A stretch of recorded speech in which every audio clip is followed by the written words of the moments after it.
आप सुन रहे हैं जय माँ काली रिकॉर्डिंग स्टूडियो फुलपरास चौक से।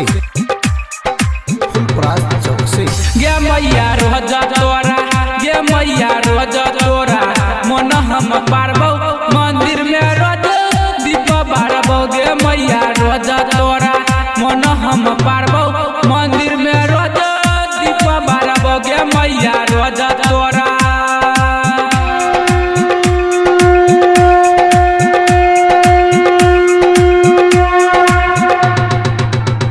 मैया से रख के सवारी करली है, अपना बेटा के दुआरी चली आई है, अपना बेटा के दुआरी चली आई है। मैया से रख के सवारी करली है, अपना बेटा के दुआरी चली आई है।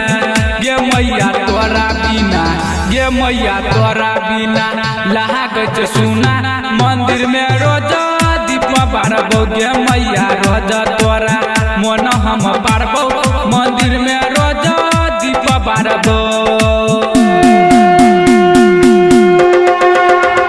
मैया चरण में तोरा हम आबै छी, रोजा मंदिर में तोरा मन पारै छी, रोजा मंदिर में तोरा मन पारै छी। मैया चरण में तोरा हम आबै छी, रोजा मंदिर में तोरा मन पारै छी।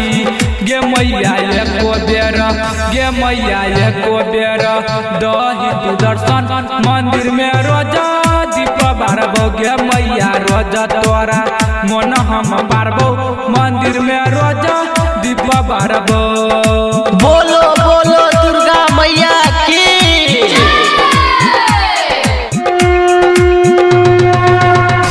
मैया शरण में तोरा रोज आबै छौ, ओ मंदिर मलिया दीप रोज बारै छौ, ओ मंदिर मलिया दीप रोज बारै छौ।